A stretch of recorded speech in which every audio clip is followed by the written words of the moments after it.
অন্য যে কোনো কিছুর আগে প্রস্তুতি সাফল্যের মূল চাবিকাঠি। Good morning dear student. আজকে আমরা ক্লাস 9-এর টার্গেট প্রশ্ন সংকলন এই বইটির সেকেন্ড ইউনিট টেস্টের তোমাদের যে প্র্যাকটিসমূলক যে স্কুলগুলো দেওয়া ছিল তার আজকে লাস্ট স্কুল। তো এই স্কুলের পরেই তোমাদের কয়েকদিনের জন্য ক্লাস অফ থাকবে। তো ক্লাস অফ থাকা বলতে এই কারণেই অফ রাখছি, কারণ আর কয়েকদিনের পরেই তোমাদের সাধারণত এর পরের মাসেই তোমাদের পরীক্ষাটা শুরু হচ্ছে। তো এর পরের মাস বলতে আজকে অলরেডি 30 তারিখ, তো 31 তারিখ হয়ে গেলেই মাস শেষ। নেক্সট এক তারিখ থেকেই কিছু কিছু স্কুল থেকে পরীক্ষা শুরু হয়ে যাচ্ছে, 1 থেকে 5 তারিখের মধ্যে শুরু হয়ে যাচ্ছে। ওকে, তাহলে তোমাদের এই পরীক্ষার জন্য, সেকেন্ড ইউনিট পরীক্ষার জন্য তোমাদের যে প্র্যাকটিসটা দরকার সেটা আমরা যথারীতি খুব ভালোভাবে করেছি। প্রথমত আমরা থিওরি ক্লাস করেছি, রায় মার্টিনের সেকেন্ড ইউনিটের প্রত্যেকটা স্কুল আলোচনা করেছি, আর আজকে আমরা টার্গেট প্রশ্ন সংকলন এই বইটির শেষ স্কুলে এসে পৌঁছেছি। তো তোমাদের ক্লাস শুরুর আগেই যে তোমাদের উপদেশটি দেওয়া হলো যে অন্য যে কোনো কিছুর আগেই প্রস্তুতি সাফল্যের মূল চাবিকাঠি। তো তোমরা যে পরীক্ষা দিতে যাচ্ছ এই পরীক্ষার জন্য প্রস্তুতি তোমরা যেভাবে প্র্যাকটিস করেছো, তো এই প্র্যাকটিসই ওপর তোমাদের নির্ভর করছে তোমাদের রেজাল্টটা কেমন হবে। অলরেডি অ্যাভেলেবল অনেকবার বহু কোশ্চেনের সমাধান আমরা দেখেছি, একটা কোশ্চেন বারবার আলোচনা করে দেখেছি। ওকে, তাহলে আশা করছি তোমরা এই কোশ্চেনগুলো নিজেদের আয়ত্তের মধ্যে আনতে পারছো। আর অঙ্কের কোনো কথাই নয়, অঙ্ক দেখতে গেলে একটা পদ্ধতি বারবার বিভিন্ন জায়গাতে ফলো হচ্ছে, তো সেটাই প্রত্যেকটা অঙ্ক তোমাদের সলিউশন করে দেখিয়ে দেওয়া হচ্ছে। ওকে, তাহলে আজকে আর আমরা বিশেষ দেরি না করে তো রুটিনটা নিয়ে একটু আলোচনা করে নিই। যারা নতুন তাদের জন্য ক্লাস 9-এর মানে তোমাদের জন্য মঙ্গল, বৃহস্পতি, শনি এবং ক্লাস 10-এর সোম, বুধ, শুক্র ঠিক সকাল 7টাতে ভৌত বিজ্ঞান বিষয়ের ওপর একটি করে ক্লাস পেয়ে যাবে। আর আমরা এই রুটিন অনুসারেই কয়েক মাস ধরে ক্লাসকে চালিয়ে আসছি। আজকে আমরা ক্লাসটা করে অফ রাখছি এই কারণে, তোমাদের আগেই বলা হলো যে পরীক্ষা সামনে, আর তোমাদের ওই ডেটগুলোর মধ্যে আমরা একটু ক্লাস 10-এর কিছু ক্লাস দেখে নেব এই আর কি। তাহলে আর বিশেষ দেরি না করে আমরা প্রথমত কোশ্চেনের দিকে আসি। তো প্রথম কোশ্চেন কি রয়েছে একটু দেখে নিই, যে এসটিপিতে যে কোনো গ্যাসের 1 গ্রাম অণুর আয়তন কত? সেটা হয়ে যাবে 22.4 লিটার। নেক্সট, নাইট্রোজেন যাকে আমরা N2 বলে জানি, যার সংকেত রয়েছে N2, তো এর আণবিক ভর কত? N এর হয়ে থাকে 14 আর 2 রয়েছে, তাই 2 দিয়ে গুণ দিলাম, তাহলে পাচ্ছি আমরা 28। ওকে, নেক্সট রয়েছে কলয়েডীয় দ্রবণের উদাহরণ হলো ভাতের ফ্যান। নেক্সট, আম্লিক অক্সাইডের উদাহরণ হলো CO2। ওকে, নেক্সট বলছে ঘাতের মাত্রা লেখো, যে mLT⁻²। পিষ্টটানের SI একক লেখো, newton metre to the power -1। 1 HP সমান ড্যাশ ওয়াট, 746 ওয়াট। নেক্সট বলছে অ্যাসিড বৃষ্টির জন্য দায়ী নয়, সেটি কি? N2O। আর এর মধ্যে যে 3টি অপশান রয়েছে, 3টেই অ্যাসিড বৃষ্টির জন্য দোষ করে থাকে, মানে আমরা যেটা বলে থাকি আর কি গদা বাংলা ভাষায়, যে দায়ী। ওকে, মানে দোষারক যাকে বলা হয়। নেক্সট, এখানে একটু কি বলছে দেখে নিই, ইয়ং গুণাঙ্কের মাত্রা। তো ইয়ং গুণাঙ্কের মাত্রা হয়ে যাচ্ছে, 1 মিনিট, এই যে ওকে, ইয়ং গুণাঙ্কের মাত্রা ml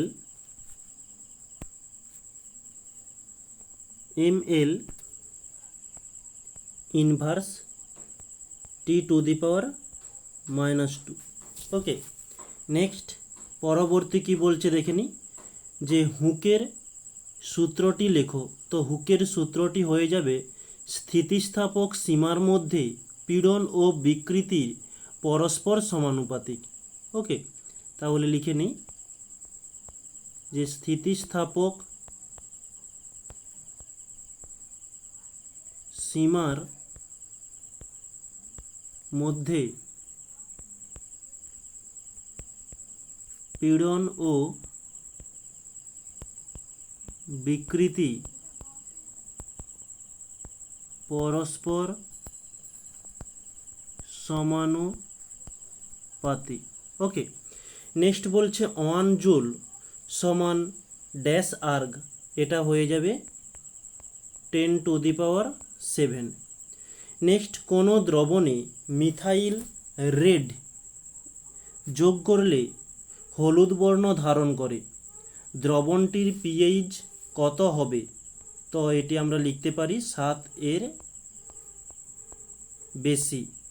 ওকে, নেক্সট, রেড ক্লোরাইড একটি ড্যাশ লবণ, এটি হচ্ছে এক প্রকারের ক্ষারকীয় লবণ।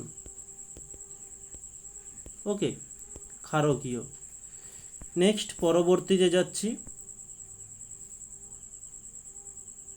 একটি অ্যান্টাসিডের উদাহরণ দাও, এটি হয়ে যাবে ডাইজিন। তো এটা দাগ নম্বরটা একটু এদিক ওদিক, মানে দাগ নম্বরটা নয়, শুধু কোশ্চেনটাও এদিক ওদিক হয়ে গিয়েছে, কারণ এই কারণে করছি যে ভাষণের অবস্থায় সাম্যের শর্তটি উল্লেখ করো, তো এখানে ফটোটা লাগানোর জন্য একটু এটা নেক্সট পরবর্তীতে দিয়েছি। তো একটু হয়তো সমস্যা হতে পারে যে লাল কালারে একটু দাগ রয়েছে, তো লেখাগুলো মোটামুটি পরিষ্কার বুঝে যাচ্ছে, তোমরা এখান থেকে অ্যাডজাস্ট করে নিতে পারো। ওকে, তাহলে ভাষণের সাম্যের শর্তগুলো এই যে দেওয়া হয়েছে। নেক্সট আমরা এখন মোটামুটি 2 দাগেরগুলো কমপ্লিট করলাম। নেক্সট এখন 3 দাগের 3.1 নিয়ে শুরু করতে যাচ্ছি। C2H4 এর মোলার ভর নির্ণয় করো। তো আমরা কার্বনের জন্য মানে একটা C এর জন্য জানি 12 আর 2 রয়েছে, তাই আমরা 2 দিয়ে গুণ দিলাম, প্লাস এইচের 1, 4টি এইচ রয়েছে, 4 দিয়ে গুণ দিলাম, তাহলে 12 দুগুণে 24 প্লাস 1 4 4, আমরা এখানে যোগ করলে পেয়ে যাচ্ছি 28 এত গ্রাম। এটি হচ্ছে আমাদের অ্যান্সার।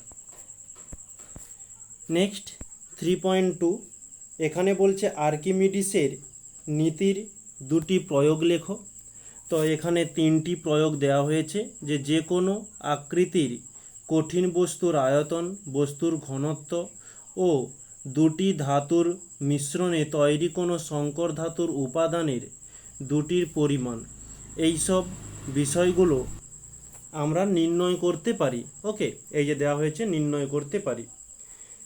নেক্সট ওরই সঙ্গে বলছে অথবাতে উত্তাল সমুদ্রের ওপর তেল ঢাললে সমুদ্র শান্ত হয়ে যায় কেন? এই যে দেওয়া হয়েছে উত্তাল সমুদ্রের ওপর তেল ছড়িয়ে দিলে বড় বড় ঢেউ থেমে যায়, মানে সমুদ্রটা মানে শান্ত হয়ে যায় কেন? বিশুদ্ধ জলের পৃষ্ঠটান তৈলাক্ত জলের পৃষ্ঠটান অপেক্ষা অনেক বেশি। সমুদ্রে তেল ছড়িয়ে দিলে ঢেউ এর সঙ্গে হাওয়ার গতির অভিমুখে তেল ছড়িয়ে পড়ে, পেছনে বিশুদ্ধ জল থেকে যায়, তাই ঢেউ এর সামনের দিকের জলের পৃষ্ঠটান পেছনের জলের পৃষ্ঠটান অপেক্ষা হ্রাস পায়। পিছনের উচ্চ পৃষ্ঠটানযুক্ত জল সামনের নিম্ন পৃষ্ঠটানযুক্ত জলকে পিছিয়ে টানে, মানে পিছনে টেনে আনে আর কি, ফলে ঢেউয়ের উচ্চতা কমে যায়। ওকে, নেক্সট পরবর্তীতে এখানে একটু দেখে নেব। তো এখানে বলা হচ্ছে ঔষধ তৈরিতে ও জীবাণুনাশক রূপে ইমালশনের একটি করে ব্যবহার লেখো। তো ঔষধ এবং জীবাণুনাশক হিসাবে ব্যবহার তুলে ধরেছি, দেখে নিও। ওকে, নেক্সট পরবর্তী 3.4, এখানে বলছে সালফিউরিক অ্যাসিডের সঙ্গে কার্বনেট ও বাইকার্বনেট লবণের বিক্রিয়া 2টি লেখো। তো এখানে এই যে দেওয়া হয়েছে ধাতব কার্বনেট ও বাইকার্বনেটের সাথে সালফিউরিক অ্যাসিডের বিক্রিয়ায় ধাতব সালফেট লবণ ও জল উৎপন্ন হয় এবং কার্বন ডাই অক্সাইড গ্যাস নির্গত হয়। তো এখানে এই যে প্রথম বিক্রিয়া এবং সেকেন্ড বিক্রিয়া। নেক্সট বলছে অথবাতে প্রশমন বিক্রিয়ার উদাহরণসহ সংজ্ঞা দাও। এই যে প্রশমন বিক্রিয়া বলছে আরএনএসের মতে, আরএনএসের মতে বলতে আরএনএস একজন বিজ্ঞানীর নাম, তিনি এই সংজ্ঞাটি দিয়েছিলেন, তাই বলা হয়েছে যে আরএনএসের মতে যে বিক্রিয়ায় অ্যাসিডের হাইড্রোজেন আয়ন এবং ক্ষারের হাইড্রক্সিল আয়ন সম্পূর্ণরূপে বিক্রিয়া করে প্রায় অবিয়োজিত জলের অণু উৎপন্ন করে তাকে বলবো প্রশমন। আর ওই সঙ্গে একটি বিক্রিয়া দেওয়া হয়েছে। নেক্সট এখানে একটু দেখে নেব, একটু ম্যাথ রয়েছে। 50 মিটার উচ্চ জলস্তম্ভের, এটা স্তম্ভের হবে, জলস্তম্ভের চাপ নির্ণয় করো। যেখানে জি সমান বলে দেওয়া হয়েছে, জলের ঘনত্ব এর মান দেওয়া রয়েছে। তো 50 মিটার উঁচু, তো এইচ সমান আমরা লিখতে পারি 50 মিটার। তো এখানে জলের ঘনত্ব যাকে আমরা ডি দ্বারা চিহ্নিত করব, এখানে 1000 কেজি পার মিটার কিউব রয়েছে। আর এখানে জি এর মান দেওয়া রয়েছে 9.8 মিটার পার সেকেন্ড স্কোয়ার। ওকে, এখন আমরা যে সমীকরণটি জানি এখানে লিখতে পারি। আচ্ছা, এখানে কি বলেছে, চাপ পি সমান জিজ্ঞাসা চিহ্ন। ওকে, তো এখানে লিখতে পারি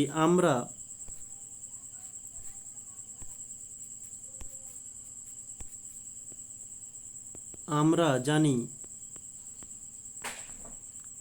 পি সমান এইচ ডি জি। তো এইচ এর মান 50, ডি এর মান 1000 ইন্টু জি এর মান 9.8। পয়েন্ট তুলে দিলে নিচে একটা 10 আসবে, নিচের একটা শূন্য উপরের একটা শূন্য কেটে দিলাম। তো নিচে কেন 10 আসছে, অবশ্যই বুঝতে পারছো যে দশমিকের উল্টো দিকে একটা সংখ্যা রয়েছে, তাই আমরা একের পিঠে একটা শূন্য বসিয়ে দিলাম। তো এবারে উপরেরটাকে আমরা গুণ করলে আমরা পেয়ে যাচ্ছি যে 490 ইন্টু 1000। তো একে আমরা লিখতে পারি যে 49 ইন্টু 10⁴, মানে একের পিঠে 4টে শূন্য। তো এখানে দেখো 4টে শূন্য রয়েছে, 1 2 3, এদিকে 1 4টে। ওকে, এই কারণে আমরা 10⁴ করেছি। আর পি এর মান নির্ণয় করেছি, এর একক হয়ে থাকে নিউটন মিটার টু দি পাওয়ার -2। ওকে, তাহলে এটাই হচ্ছে আমাদের অ্যান্সার। নেক্সট অথবাতে বলছে সিজিএস পদ্ধতিতে কার্যের পরম এককটির সংজ্ঞা দাও। তো এই যে সিজিএস পদ্ধতিতে কার্যের পরম একক হয়ে থাকে আর্গ। তো এখানে একরকম বলতে গেলে আর্গ কাকে বলে সেটাই চেয়েছে। তো যেমন প্রশ্নে আমাদের চেয়েছে যে পরম এককের সংজ্ঞা দাও, ঠিক সেরকমই একটু ভাষাটা লিখে রেখেছি। তো কিন্তু শেষ পর্যন্ত আমরা একেই আর্গ বলে থাকি। যে কোনো বস্তুর ওপর এক ডাইন বল প্রয়োগ করায় ফলে যদি বলের অভিমুখে বস্তুটির সরণ 1 সেন্টিমিটার হয় তাকে আমরা কার্য বলবো বা বলি। ওকে, বলি। আর একেই আমরা বলি যে কোনো বস্তুর ওপর এক ডাইন বল প্রয়োগ করার ফলে যদি বলের অভিমুখে বস্তুটির সরণ 1 সেন্টিমিটার হয় তখন তাকে আমরা বলবো, তখন তাকে এক আর্গ বলা হয়। তো সেই সংজ্ঞাটাকে একটু পরিবর্তন করে লেখা হয়েছে। নেক্সট এখানে একটি অঙ্ক রয়েছে, দেখে নিই। এসটিপিতে 88 গ্রাম কার্বন ডাই অক্সাইডের আয়তন কত? তো CO2 রয়েছে, CO2 মানে কার্বন ডাই অক্সাইড। তো CO2 এর আণবিক ভরটি আগে নির্ণয় করতে হবে। আণবিক ভর, কার্বনের 12, ও এর জন্য 16, দুটো ও রয়েছে, 2 দিয়ে গুণ দিলাম, তো 12 প্লাস 16 দুগুণে 32 সমান পাচ্ছি 44 গ্রাম। ওকে, এখন আমরা এটিকে একটু ভাষা দিয়ে লিখতে পারি যে 44 গ্রাম CO2 এর আয়তন চেয়েছে। আমরা জানি কি যে কোনো গ্যাসের জন্য তার আণবিক ভর সমান 22.4 লিটার হয়ে থাকে, মানে এটা আয়তন। তাহলে আমাদের বলেছে 88 গ্রামের জন্য 88 গ্রাম কার্বন ডাই অক্সাইডের আয়তন হয়ে যাচ্ছে 22.4 বাই 44 ইন্টু 88, 44 দিয়ে দিলে 44 দুগুণে 88, আর এটা গুণ করলে 4 2 8, পয়েন্টকে পয়েন্ট চলে এলো, 2 দুগুণে 4, এদিকে 2 দুগুণে 4, এত লিটার। এটি হচ্ছে আমাদের প্রথম অ্যান্সার হয়ে গেল। নেক্সট তারপরে বলছে কার্বন ডাই অক্সাইডে অণুর সংখ্যা কত। তো আমরা কার্বন ডাই অক্সাইডের আণবিক ভরটা নির্ণয় করেছি, আমরা তাহলে ওখান থেকে বলতে পারি যে 44 গ্রাম কার্বন ডাই অক্সাইড এর অণুর সংখ্যা 6.022 ইন্টু 10⁻23। তাহলে 88 গ্রাম কার্বন ডাই অক্সাইডে অণুর সংখ্যা কত? 6.022 ইন্টু 10⁻23 বাই 44 গুণিতক 88। তো ঠিক সেই রকম 44 দুগুণে 88, 2 দিয়ে আমরা কেবল এই অঙ্কটাকেই ক্যালকুলেশন করব। তাহলে 2 দুগুণে 4, 2 দুগুণে 4, 2 শূন্যে 0, দশমিককে দশমিক চলে আসবে, 6 দুগুণে বা 2 6 12, আর ইন্টু 10⁻23 যেমন ছিল তেমন দিয়ে দিলাম। তো এটিকে আমরা অ্যান্সার করতে পারি, বা এটিকে আরও একভাবে লিখতে পারি যে 1.2044 ইন্টু 10⁻24। তো কেন করলাম? কারণ দশমিক এদিকে 1 ঘর সরিয়েছি, ওদিকে 10 এর মাথায় 1 বাড়িয়ে দিয়েছি। ওকে, তাহলে এটি হয়ে গেল আমাদের অ্যান্সার। 4.2তে কি বলছে? তরলে গ্যাসীয় পদার্থের একটি দ্রাবতার উদাহরণ দাও। তো এটি হয়ে যাবে সোডা ওয়াটার। ওকে, সোডা ওয়াটার। নেক্সট বলছে অসম্পৃক্ত দ্রবণ সম্পৃক্ত করার 2টি উপায়। এই যে 2টি উপায় তুলে ধরেছি। নেক্সট 4.3, এখানে বলছে বিক্রিয়া সহ নাইট্রিক অ্যাসিডের শনাক্তকরণ প্রক্রিয়াটি বিবৃতি করো। তো এখানে এই যে নাইট্রিক অ্যাসিডের, বা আমরা যাকে বলয় পরীক্ষা বলে থাকি, এই প্রশ্নটাকেই আরও একভাবে বলতে পারে যে বলয় পরীক্ষা দ্বারা কিভাবে নাইট্রিক অ্যাসিড শনাক্ত করা হয়। ওকে, জিনিসটা একই, উত্তরও একই। তাহলে এই যে নেক্সট পেজেও কিছুটা রয়েছে, তুলে দিও। বা এখানে আরও একভাবে প্রশ্ন করতে পারে যে বলয় পরীক্ষায় যে যৌগটি গঠন হয় তার নাম কি? ওই যে হয়ে যাবে নাইট্রোসোফেরাস সালফেট পেন্টাহাইড্রোক্সাইড, বা হাইড্রেট সালফেট হাইড্রেট, এটা গঠন হয়ে থাকে। আর এর যদি বলে বলয় পরীক্ষা দ্বারা গঠিত বিক্রিয়াগুলো লেখো, এই যে বিক্রিয়াগুলো রয়েছে। ওকে, নেক্সট ওর সঙ্গে অথবাতে আরও একটি প্রশ্ন বলছে যে বিক্রিয়া সহ HCl এর শনাক্তকরণ প্রক্রিয়াটি বিবৃতি করো। তো বিক্রিয়া সহ HCl এর শনাক্তকরণ মানে হাইড্রোক্লোরিক অ্যাসিডের, এই যে এইখান থেকে, বা এটা করার প্রয়োজন নেই, এটা বাদ দিয়ে দাও, এখান থেকে শুরু করো। ওকে, এখান থেকে, আচ্ছা এটাই তো হচ্ছে এই লাস্ট পেজই রয়েছে এখানে, 1 মিনিট, এই যে এই পর্যন্ত। ওকে, নেক্সট পরবর্তী প্রশ্নতে আসছি যে 4.4 বলছে বল কার্য না করার 2টি শর্ত উল্লেখ করো।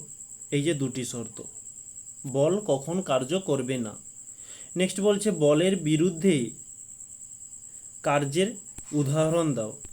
তো এই যে বলের বিরুদ্ধে কার্য বা আমরা যাকে ঋণাত্মক কার্য বলে থাকি, কাকে বলে দিয়েছি, এখানে প্রশ্নে কাকে বলে চায়নি, তো দেওয়ার দরকার নেই, তো কোথাও কোথাও চেয়ে বসে, তাই তোমাদের এই পিডিএফের সঙ্গেও যোগ করে দিয়েছি। তো উদাহরণ এই যে 1, 2 দুটি উদাহরণ রয়েছে। নেক্সট একটা ছোট ম্যাথ রয়েছে, এটা একটু আমরা ক্যালকুলেশান দেখে নিই। আর এই রকম টাইপের ম্যাথ তোমাদের পরীক্ষাতে আসতে পারে, খুব ইম্পর্টেন্ট। আমরা যতগুলো স্কুল করেছি তার মধ্যে এই টাইপের অঙ্ক অনেকবার রয়েছে। ওকে, তো কি বলছে দেখে নিই। 50 কেজি ভর বিশিষ্ট এক ব্যক্তি 75টি সিঁড়ির ধাপ হেঁটে 25 সেকেন্ডে 3 তলায় উঠল। প্রতিটি ধাপের উচ্চতা 12 সেন্টিমিটার হলে ব্যক্তির ক্ষমতা কত হবে? তাহলে আমাদের এখানে প্রথমত প্রশ্নে বলে দিয়েছে 50 কেজি ভর, এম সমান 50 কেজি। নেক্সট বলেছে 75টি সিঁড়ির ধাপ, তাহলে এটা হচ্ছে উচ্চতার কথা বলছে, তাহলে এই সমান 75টি সিঁড়ির ধাপ। আর একটা একটা সিঁড়ি কত, এই যে দিয়েছে নিচে 12 সেন্টিমিটার, এটা গুণ করলে আমরা পেয়ে যাচ্ছি 900 সেন্টিমিটার। তো এই সেন্টিমিটার থেকে আমাদের মিটারে নিয়ে যেতে হবে, তাই আমরা 900কে 100 দিয়ে ভাগ দিলাম, নিচের দুটো শূন্য উপরের দুটো শূন্য কেটে গেল, তাহলে থাকলো 9 মিটার। ওকে, তারপরে কি বলেছে যে 25 সেকেন্ডে 3 তলায় উঠে গেল, মানে পুরো কারেন্টের মতো একেবারে 25 সেকেন্ডে 3 তলায় উঠে যায়। আর যদি তোমাদের কেউ 3 তলায় এই অল্প টাইমের মধ্যে উঠতে পারো অবশ্যই কমেন্টে জানাও। ওকে, তাহলে টি সমান বলেছে 25 সেকেন্ড। তারপরে এখানে জি এর মান দেওয়া রয়েছে যে 9.8 মিটার পার সেকেন্ড স্কোয়ার। কোনো কোনো প্রশ্নে 9.8 দেওয়া থাকে, কোনো কোনো প্রশ্নে 10 দেওয়া থাকে, তো যেমন দেওয়া থাকবে তেমন তোমরা করবে। আর যদি কোনো না থাকে তাহলে অবশ্যই 9.8 মিটার পার সেকেন্ড স্কোয়ার ধরেই তোমরা করবে। তারপরে বলেছে যে পি সমান জিজ্ঞাসা চিহ্ন। তো আমরা একটা সমীকরণ জানি যে পি সমান W/T, তাহলে W এর মান কত? আচ্ছা 1 মিনিট, সরি, W এর মান হচ্ছে আমাদের এখানে কিন্তু কিছু দেওয়া নেই, তাহলে W এর মানটিকে আমরা লিখতে পারি যে W সমান mgh। ওকে, তাহলে আমরা এই W এর মানটা এখানে বসাতে পারি, mgh/t। তাহলে m এর মান কত? 50, g এর মান কত? 9.8, h এর মান কত? আমাদের বেরিয়েছে 9 মিটার, বাই টি, টি এর মান কত রয়েছে? 25। এবারে কাটাকাটি করব, 25 একে 25, 25 দুগুণে 50, পয়েন্ট উঠে গেলে নিচে একটা 10 আসবে, তো নিচে 10 আছে, 2 দিয়ে কাটাকাটি করলে কাটাকাটি চলে যাবে, কিন্তু আমরা করছি না কারণ ক্যালকুলেশনটা সুবিধা হবে। তো 98 এর সঙ্গে 9 এবং 2 গুণ করলে 98 ইন্টু 9, এদিকে হচ্ছে 2 থাকছে, 2/10। তো উপরেরটাকে গুণ করলে আমরা পেয়ে যাব 1764। আর নিচে একের পিঠে একটা শূন্য রয়েছে, তাই আমরা এই সংখ্যাটি এই দিক থেকে একটা সংখ্যার পরে দশমিক দিয়ে দেবো। কেন একটা সংখ্যার পরে দশমিক দিলাম? কারণ একের পিঠে একটা শূন্য, দুটো শূন্য থাকলে দুটো সংখ্যার পরে দশমিকটা দিতাম, এত। তাহলে ক্ষমতা চাইছে, ক্ষমতার একক হয়ে থাকে কি? ওয়াট। এটি হচ্ছে আমাদের অ্যান্সার। নেক্সট এখানে বলছে 2.5 প্রবাহীর মধ্যে কোনো বিন্দুতে চাপের মান নির্ণয় করো। তো এখানে ক্যালকুলেশনটা খুব সুন্দরভাবে দেওয়া হয়েছে, দেখে নিও। নেক্সট অপোজিট পেজেও কিছুটা রয়েছে, এই হচ্ছে আমাদের অ্যান্সার। তো এই সূত্রটাকে আমরা ব্যবহার করে একটা আমরা অঙ্ক করে এলাম। ওকে, নেক্সট কি বলেছে অথবাতে, যে শক্তির সংরক্ষণ নীতির ভিত্তিতে বার্নৌলির নীতির ব্যাখ্যা ও গাণিতিক রূপটি নির্ণয় করো। তো বার্নৌলের নীতি আমরা প্রধানত একটি বলেই করে থাকি। তো বার্নৌলের নীতি তিনটি রয়েছে, ফার্স্ট, সেকেন্ড এবং থার্ড। তো এই তিনটি সূত্রের মধ্যে প্রথম সূত্রটির গাণিতিক রূপ দেওয়া হয়েছে, যেটা আমাদের প্রথমত চেয়েছে যে গাণিতিক রূপটি লেখো, এটা হয়ে গেল। নেক্সট, বার্নৌলের যে দ্বিতীয় সূত্রটি রয়েছে তার ব্যাখ্যা দেওয়া রয়েছে, এবং থার্ডের এটারও ব্যাখ্যা দেওয়া হয়েছে। ওকে, তাহলে এই ছিল আজকে মানে তোমাদের এই বার্নৌলের নীতির ব্যাখ্যা এবং গাণিতিক রূপটি হয়ে গেল। আর এটাই হচ্ছে আমাদের লাস্ট কোশ্চেন ছিল, সলিউশন হয়ে গেল। তাহলে আজকে তোমাদের এই লাস্ট স্কুলের মধ্যে যা কিছু ছিল সব কিছু আমরা কমপ্লিট করলাম। যদি কোনো সমস্যা থাকে অবশ্যই কমেন্টে জানাতে ভুলবে না।